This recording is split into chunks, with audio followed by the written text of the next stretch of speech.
Disclaimer: the views and opinions expressed in this program are those of the speakers and do not necessarily reflect the views or positions of any entities they represent. Listener discretion is advised.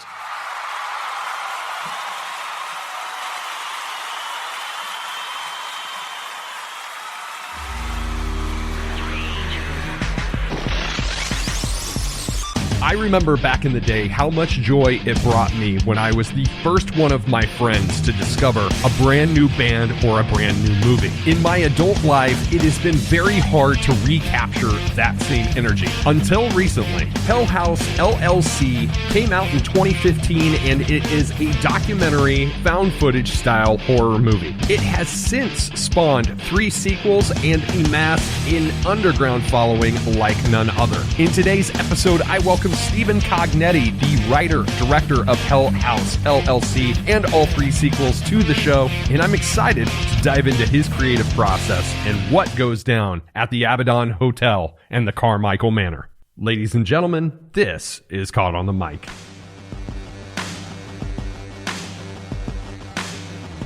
So I got to tell a little story. A couple of years ago, I think it was like 2 years ago, maybe 3 years ago, the first Halloween season post COVID-19. So it's 2020. My daughter and I are sitting in my garage. I had a TV in the garage, a couple lawn chairs, just kind of a little hangout area. You know, it's what us Midwesterners do. And we're cruising through Amazon and we're looking for something fresh, something outside of the box. And I came across Hell House LLC. My daughter normally is not into those movies, but she absolutely loved it. I absolutely loved it. And I have told every single person I know about that movie and that franchise. And I have the distinct pleasure to have the writer, director of Hell House LLC, Stephen Cognetti, joining me on the podcast today. How are you doing, sir? Awesome. Thanks for having me on. I appreciate it. Oh, man, it is a pleasure. So before we get into the tales of what led us to the Abaddon Hotel or the Carmichael Manor, let's talk about Stephen a little bit. What's your background, man? You said you're a Midwesterner. I'm a Pennsylvanian, Keystone State guy, and Scranton, Pennsylvania, where we make the best paper around. No one beats us there. And film school, Temple University, which is in Philadelphia. So I lived in Philadelphia for most of my later teens into my 20s, moved to New York. That's where I met my wife, and I wrote Hell House. And then from New York, I don't know if you know this. New York's expensive. Yes. Okay. And not many people know that. It's because Manhattan's an undiscovered gem. But the prices have gone up recently. So unless you work for Goldman, you can't afford to live in there anymore. So we fled the city. We moved back to my hometown, back to Scranton, or in the surrounding burbs, and that's where I've been. That's been my home operation ever since. What types of fiction kind of inspired you growing up that led you to film school? Honestly, it's so funny because it's not horror. I mean, always loved horror, but like I got into horror. I love the genre, but growing up, my favorite filmmaker, was always James Cameron. I grew up like T2, The Abyss, True Lies, Aliens. And, so like, I was just like everything James Cameron, I was like is the greatest thing in the world. And that's, I want to be a filmmaker like him.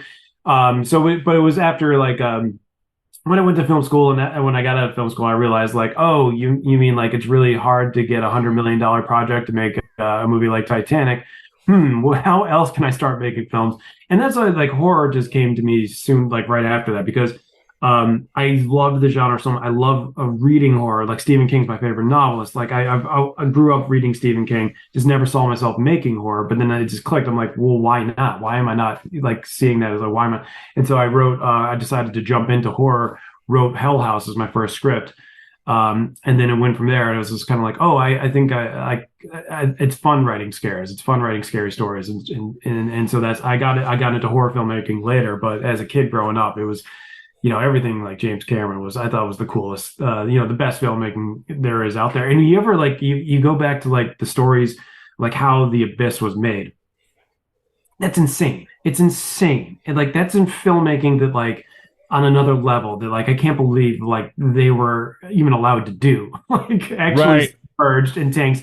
They had to do depressurization and all that every day and underwater for like hours, full shooting days and stuff like that. So it's just like I have such an admiration for like pushing the envelope like that, like he did to get what he wanted. And those films are all classics. They're amazing films. So right. And I love the fact that you keep bringing up The Abyss, because that movie is a hidden gem because it came out in the mega summer of 1989 when the first Tim Burton Batman movie came out, Lethal Weapon 2, Indiana Jones and the Last Crusade. So it's like so many awesome titles you're just ripping off there. Right. And just all in one summer. And you're like, how the hell did that happen? But it's great because watching the Hell House series, you can tell they are horror movies made by somebody that's not directly linear to horror, in a very similar way that Jordan Peele has approached it. Because nobody would have thought Jordan Peele, the Key and Peele guy, makes some of the greatest horror, modern horror. So every time I go back and see a Key and Peele sketch, I'm just like this guy is dope and get out. Absolutely. So you said Stephen King is your favorite author. James Cameron is your favorite director.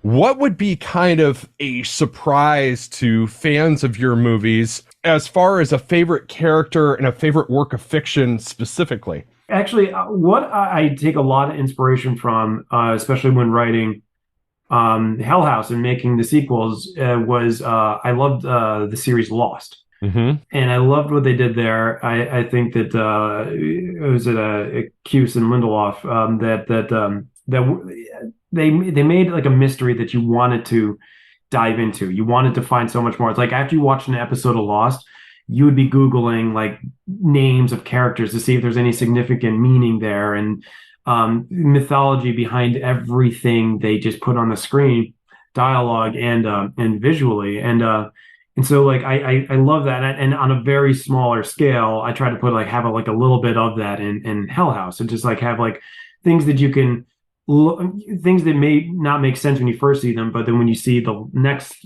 thing, it makes sense, and you can go back and rewatchable that way. Things that like a mystery that like people have fun like diving into and finding Easter eggs in.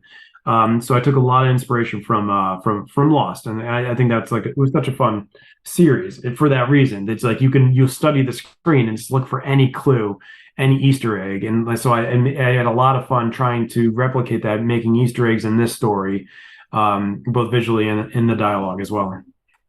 Excellent.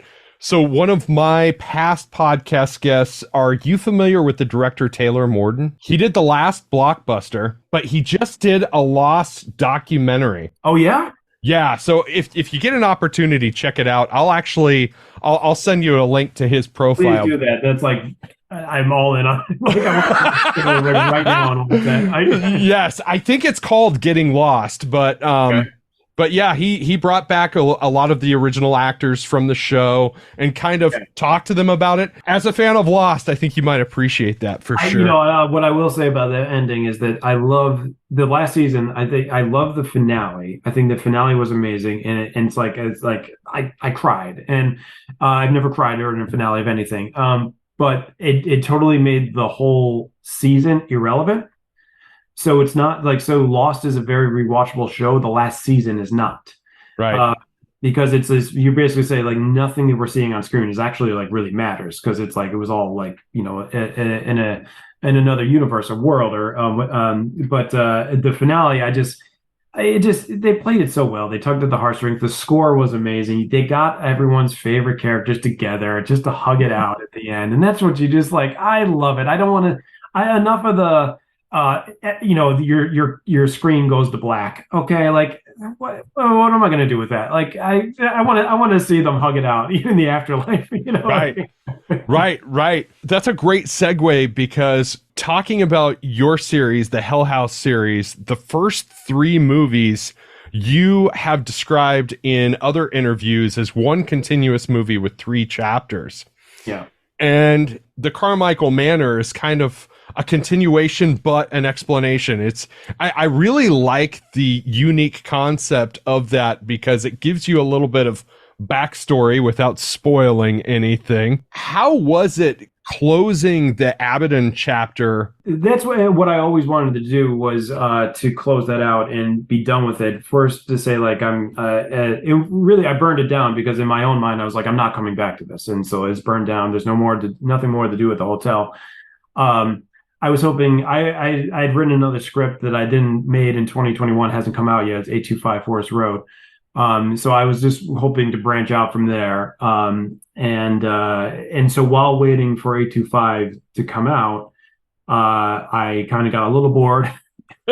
This idea for Carmichael Manor got into my head, and I'm like, I think I can make this like it could be scary, it could be good, and I wrote a draft, and I was like, I think I got something here, so I fleshed it out from there. But that was really never really my intention when in 2019 when we finished the third film. I thought that was it, and I'm going to then be making bigger, better horror movies. But as it turns out, Hollywood doesn't come knocking on your door, and you got to do whatever you can do to get a movie made. And I was able to make 825, which was great. And we had a little bit bigger of a budget on that, but so I was like, my only opportunity right now is just to see if I can expand the Hell House world, and it was lucky that because I had this good idea to do it, and so I just went with the idea, fleshed it out, wrote this, and it came together, and then I got like excited about the project. I'm like, oh, this is not something I'm just doing just because I don't know what else to do. I'm like, this is something like this, like I'm into this film, I'm into this script. And so it's just it was like a year of just writing draft after draft and getting it perfect and casting and so yeah, it was I didn't really mean to do the Carmichael Manor. I always had like a lot of the plots that were in there like in the back of my head, like knowing that there was that world out there, and so I am all the stuff that happened in the 80s and with Patrick Carmichael, the characters that were in it that we introduced, I had already written a lot about them already. So I had like outlines already about all this, but I never really thought that was going to be the next movie. And then so I was able to take those outlines, take those scripts of like prequels, put it together and put it all into the Carmichael. And it worked out. I think, so far reviews are good. So I'm just happy I did it because it turned out well. Our cast was amazing. They're getting the praise that they should because I was just so lucky. I found all of them. People who played Margot and Rebecca and Chase and Margaret and Catherine. They're just like they were all so great, and so everything I lucked out on that and that end cast wise too, which helps. So yeah, and it's great because it works as both a prequel and a sequel, and very few movies accomplish that. Was it intentional or just happenstance after the fact when you went and you did the original Hell House movie where you were able to combine several subgenres of horror all together? You took found footage, documentary, supernatural, the occult, and then maybe unintentionally created a sense of iconography with just the clown itself and the clown costumes. Was that intentional or did that happen by accident? It's hard to say it happened by accident because all those elements were planned. But I took huge inspiration from another found footage film, found footage film called Lake Mungo. Mm-hmm. And if anybody who's listening to this has not seen Lake Mungo, check it out. And especially if you like Hell House, it's such a creepy, foul documentary, horror film, and it's so well done. And that's when I realized, like after the first draft of Hell House, I didn't like it. I didn't like the direction. But then I realized, I'm like, what if you made it a documentary style, like Mungo? And then I decided to take on all my favorite elements, like true crime shows, like Hard Evidence, Datelines, and stuff like that. Style it after that. Take that direction towards the script and see where it comes out. And that was like the next few drafts were going in that direction. And I was like, I really like this. I think this is fun. It's got a catch. It's got a hook. I think people will get into it from the start. as opposed to it just being a general narrative film. It has and I think that was like a better angle, a better hook, and so I Mhm. went with it from there. So, do you find when you write that you draw a lot of parallels to people that you know or experiences that you've had in past versions of your life? Yeah, There's one character in particular, Alex, from the original movie, that I yeah, saw a lot of myself in. Like, yeah, he had a vision, he had a goal, he's obsessed to see that goal and that vision through. And I was like, holy shit, that was me back in the rock band days. Dude. yeah, I related to that guy. So yeah. do you kind of see different people in your life and kind of include them as influences to your writing? Absolutely. I think writers have to, especially for someone like me, I have to write what I know. And so it's so funny you say that. I think what people like about the original Hell House is that all five of the main cast, I think everybody knows, connects with one of them. Or it's Mm-hmm. like knows someone to like, oh, I definitely have an Alex in my group of friends, like, oh, like someone's the Paul, and I sell myself in Alex so much because I feel like when you're making a movie, especially a first feature, it's very tough. Filmmaking is very tough, and it's every day is a grind. And I felt for myself, I felt like Alex as well. I feel the same thing. Like he had to get that show off the ground, and it had to happen. And I felt the same way. Like when you're on an island and you're making this movie, and you have to get it made, and all kinds of external pressures. Everything can go wrong, and everything does go wrong on a film set. And so like I felt exactly like Alex making Hell House, as Alex did being Hell House. So for sure. So you and I are the same. We both related to Alex. Oh, absolutely, absolutely. So, what have been your biggest challenges throughout making this series and as a writer and filmmaker yourself?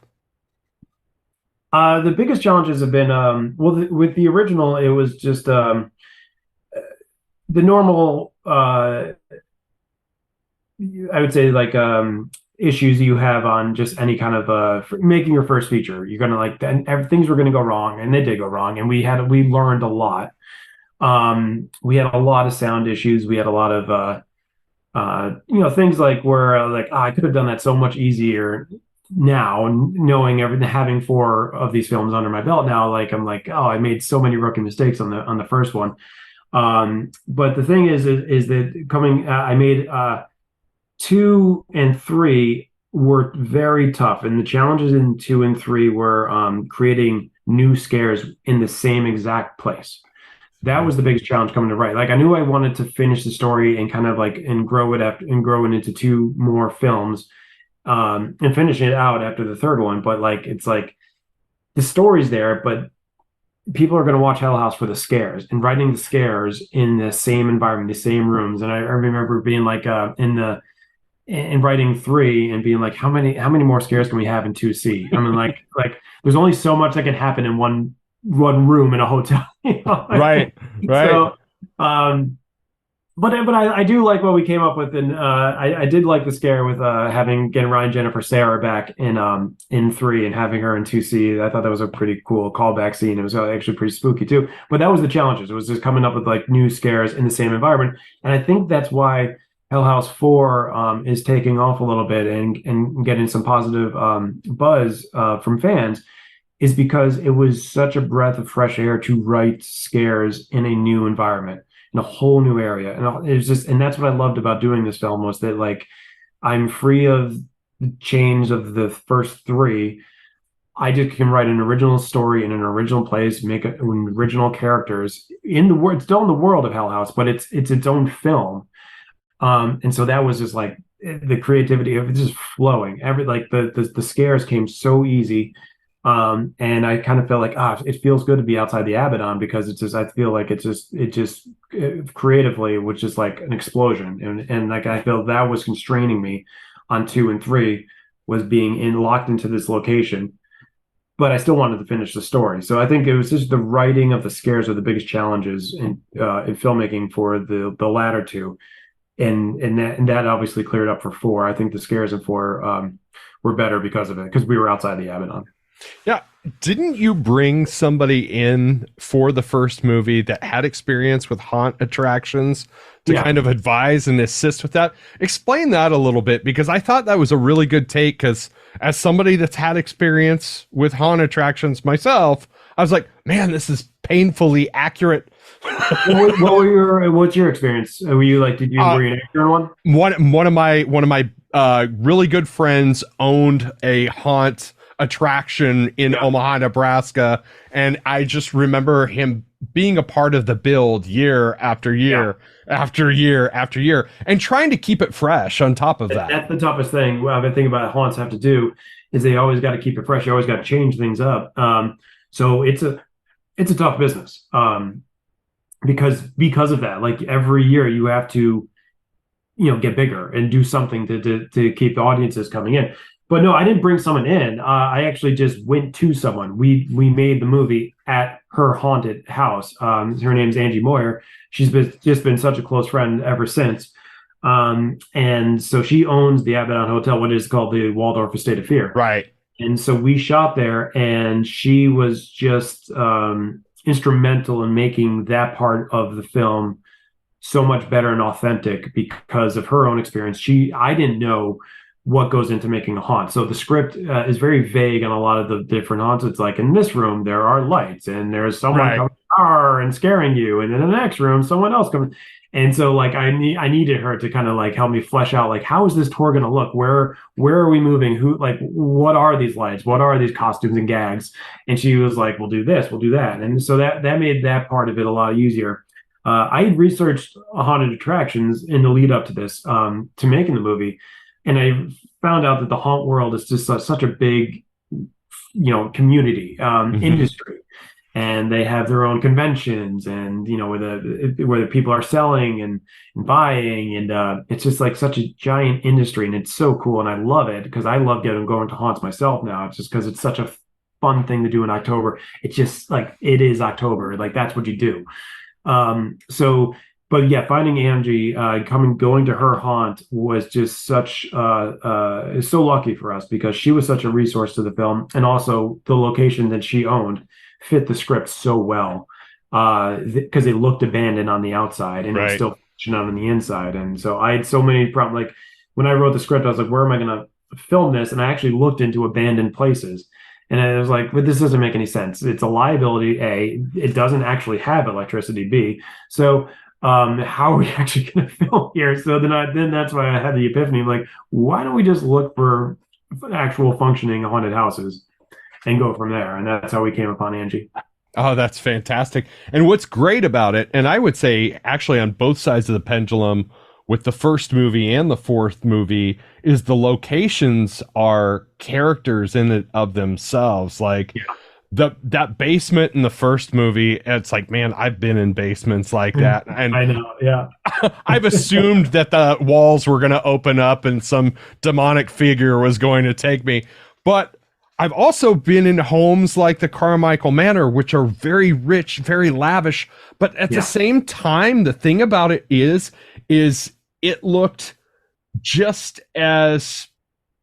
almost like it was ripped from 1989 at the same. So it was almost like, I don't want to ruin what happens in the movie, but what happens in the movie, that it just had been untouched since that point in time. Yeah. That is by design, and we have just an amazing production designer. Sophie Schneider is our production designer. I met her for working on 825 Forest Road, so I hired her to be the production designer on that, and she crushed it, and she was amazing. And that was the first time we actually had like a functioning set production designer on our set. And so I asked her, I was like, hey, making another Hell House, would you mind coming in on that? And she was excited to do it, because she had seen Hell Houses before. And so we got to work together again, which was great. And so she's just so good at what she does. And I told her, I'm like, we have this giant manor, and we got to make it look like it's a time capsule from the 80s, because the script says it's like the place is just like a time capsule. I think even one of the characters says that. But and so she did such a great job because I didn't want to overwhelm her. The place has like, 18 bedrooms. I'm like, we only have to focus on the bedrooms we're shooting in. You don't have to like change the whole place over. And what I liked about the mansion too, that it was very minimally furnished. It wasn't like nothing modern about it already. So it's not like we had to get like a team and like thousands of dollars to like bring in furniture from we had a lot to work with already there.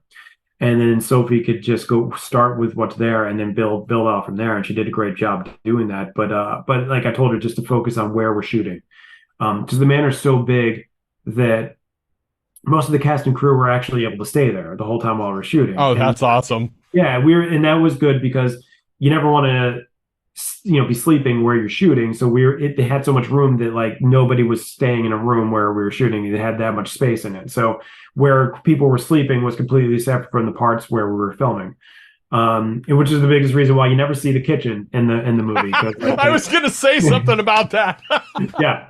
Yeah, because like that's the place where it's kind of like the gig's up. Like we have all our catering's always in there, like all the craft service stuff, like the fruit salads and the chips and everything, the crackers and all the granola bars. They're all like out in there. So we're like, we'll just talk about the kitchen, but never really see it. Yeah. So, but that was the only. But yeah, other than that, we were able to like have a contained part of the manor where it's just the movie and everybody else stays in separate parts of it because it's just that big and it worked out so well. And but yeah, but Sophie was great on making and really making that pop and making it really feel like you just walked into a place that hasn't been touched since '89. So, how would you say that your style has evolved from the first movie to the fourth movie? Um, I would say that I pay a lot more attention to. I think my writing is a little better now. Um, I think I write scares, I set up scares a little bit better now. I just think the whole process of writing the script is just I think is more thought out and more deliberate, and I take my time better. And not that like I've rushed the original script to Hell House, but I just feel like I just know what I'm doing, what I want a lot more, and so the scripts are just coming a little quicker. And because I had to rewrite the original Hell House so many different times because I didn't really know. As I said before, it was a narrative, then it became the documentary after many rewrites, and I finally found the focus, and I kind of feel like I'm more focused in when I get into the writing process early on. I know exactly what I want to write, and scares kind of come a lot easier. So I think my writing's evolved since the first one, and I think filming wise, I think with any filmmaker, I think if you know what you want to see, that's the most important thing. So you just have to know exactly how the frame should be and how you want the scare to come out. And I feel like I'm better at that now than maybe I was in the original, but I still think the styles of scares are the same. So I don't think there's anything different from that. I like the slow burns. I like subtlety. I don't like anything. I like to minimize the jump scares, although I think every film will have them. It's not like we're above them or we're not going to do them, but I like concentrating on building the suspense of a scare and just making you feel uncomfortable rather than having this big payoff of a big boo at the end. Right. So that's I feel like that's always been the same. I don't think that's changed. I feel like that's just been my style, and I've stuck to it. But I think just as a writing scripts has come a lot easier since the original. I think that would be the biggest part of evolution for myself.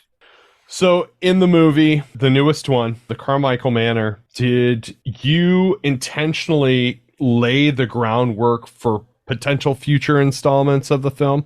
Because it felt like there's a lot of breadcrumbs there. Yeah, and I love doing that, and I never know if I'm going to be able to, flesh that out.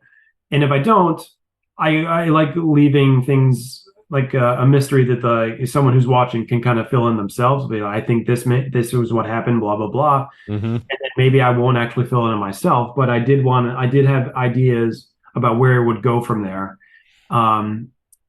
including a lot of the history of the '80s. I have 120 pages of script about what happened in that hotel in the 80s leading up to the suicide and everything to do with Patrick and everything like that. But I only brought it in, sprinkled it in a little bit through Catherine's home videos. We never see anything that happens at the hotel. But yeah, I would love to, to probably flesh things out further. I just don't know. The question I get asked the most is probably is there going to be a fifth one next? And I don't know.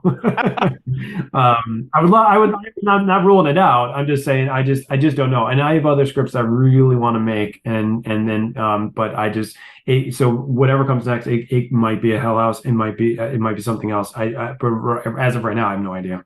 Well, even if it's just an olive branch into something else in the Stephen Cognetti universe, you know, like maybe not a direct sequel, but maybe something that kind of sprawls off and is its own thing, right? Yeah, I just I like writing horror, and I just want to make more of it. And I have some ideas, some scripts that I've written, and I want to get them made, but it's tough. Right. Film made is very tough. So that's why I'm like, I have no idea what I'm going to do next because I just don't know what I can make next. I don't know what kind of budget I'm going to have. I don't know, but I want to make something in 2024, maybe by the spring, summer, or the fall of 24. And so whatever that's going to be, I gotta obviously figure that out soon. So. That's perfect. That's a perfect segue to what I was going to ask next is what is next for you? And I have no idea. No, I don't know. And that's the thing. And as I was saying, I do get asked that. And I have an idea for the next Hell House. I would like to make it, but I also have other scripts that I would like to make too. And it really all depends on what I can get a budget for and timing and everything. And so as of right now, as we speak, I have absolutely no idea what the next film will be. I have ideas of what I would like them to be. Sure. But it's such a tricky business. You never know what you can make, and who knows. So, and that's the thing. I think that goes for any form of art whatsoever. Is there's like one side of you that's hoping the momentum of your last project will carry you into your next. Yeah. But there's that other side where like, I just got to keep hustling. Yep. Or else that momentum's just going to hit a brick wall at some point in time.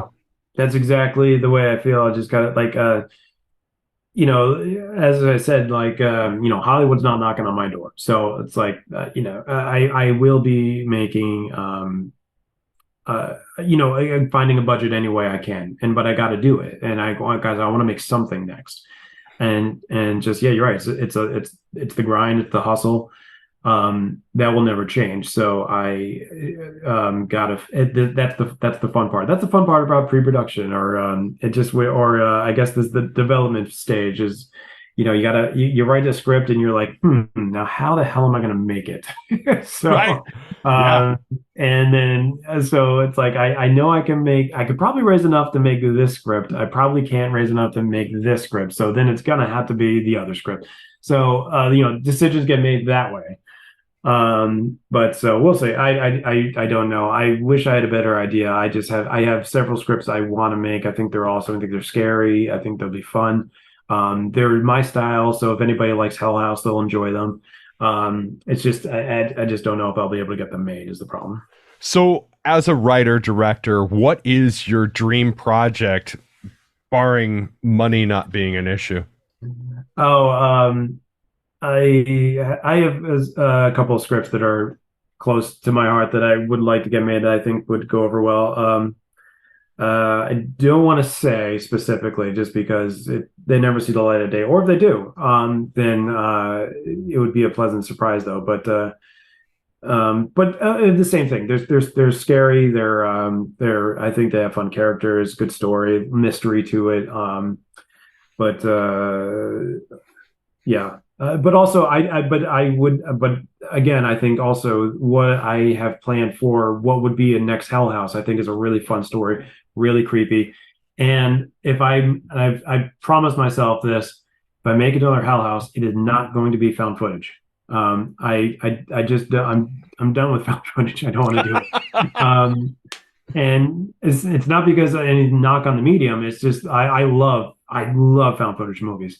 It's just for myself. After four of them, I just kind of I get so frustrated with the lack of coverage sometimes, where I'm just kind of like I want to be able to shoot this from another angle, but no, it has to be locked in this angle. So I just told myself I just want to make if I'm going to make Hell House, I'd like to do it a little differently and make it like a traditional narrative Yeah. instead of found footage. And I think that would be fun for the franchise too, to have something a little different. I know it's like your franchise, you got to stick with what the formula has been, but I think people would like this as well. So, are there any thoughts of later on down the road, maybe veering away from horror and doing another genre? Um, no, I mean, like when I was making my short films in college and after college, they were all comedy based. I think I can write a good joke, but I just have so much more fun writing horror, and I think there's a better market for it. It's just I love the horror community, the horror audiences. I myself am one of them, and I consume horror, and I just feel like there's just such a fun fan base of horror out there that it's just like Yep. why would I leave this? Like why nobody wants to see my rom-com, you know? You know, I enjoy being a part of the horror community and making horror movies. It's a lot of fun.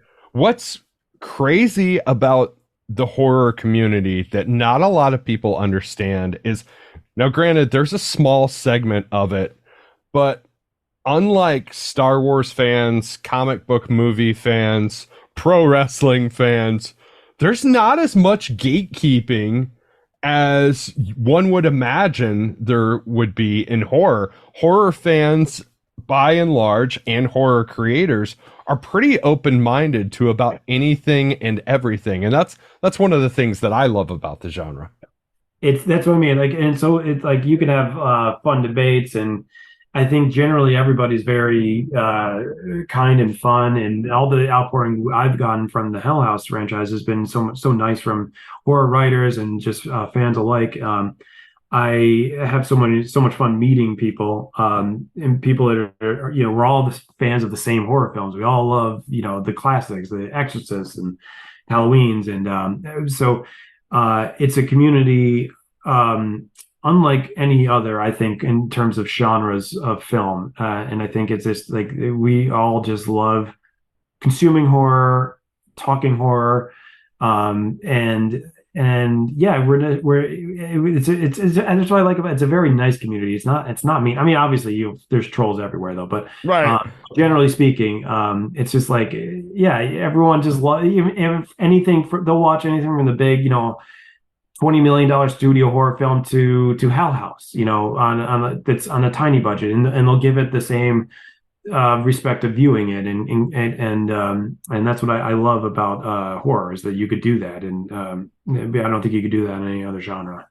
No, you really can't, and I absolutely love that, and I love the fact that we're kind of segueing this conversation into community because that's a big thing about what the Caught on the Mic platform is all about. It's not necessarily about the subject matter at hand. I've had fighters, musicians, people from all walks of life on the show, but it's about the people behind those things. And so one of my favorite questions I ask every single guest that does my show, because the answer is so unique, is what's your advice for making the world a better place tomorrow than what it is today? Is just everybody would begin listening more instead of trying to get their opinions heard. I think one of the I just think I value listening so much in hearing perspectives that are different from your own and just trying to understand them rather than just coming out and criticizing. And because it's such a hot climate. It always is. I always say like right now it's Right. such a but like you could say that any year. It always is. And I feel like the best people are the ones that listen. Also ask questions, and smart questions, obviously. I don't subscribe that there's no such thing as a dumb question. Sometimes there are. But just, there are, I guess I would say open-minded or not closed off. And just being open to anything, experiencing. You don't have to like everything, but just understand it and know why you don't like it, and instead of just judging it immediately, broadly.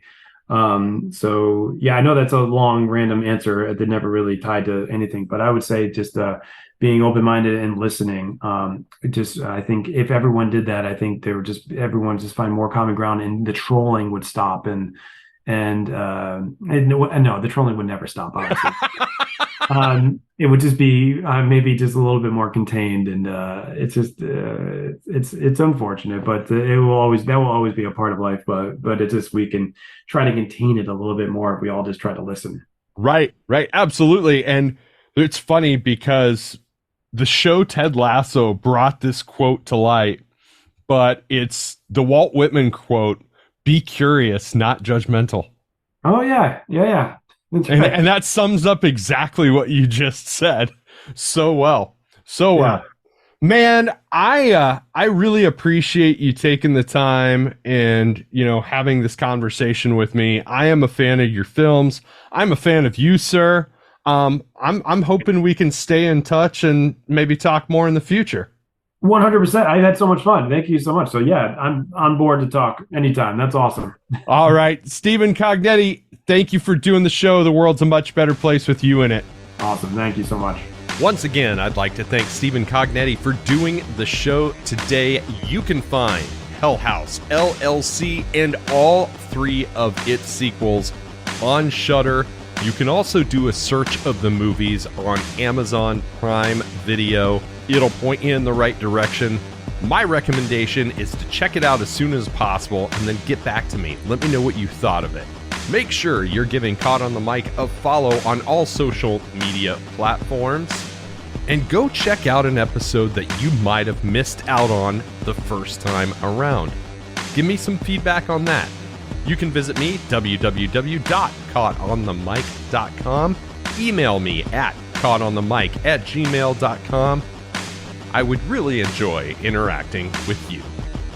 This has been Caught on the Mic with Michael Clark. I'm Michael Clark. Until next time, thank you.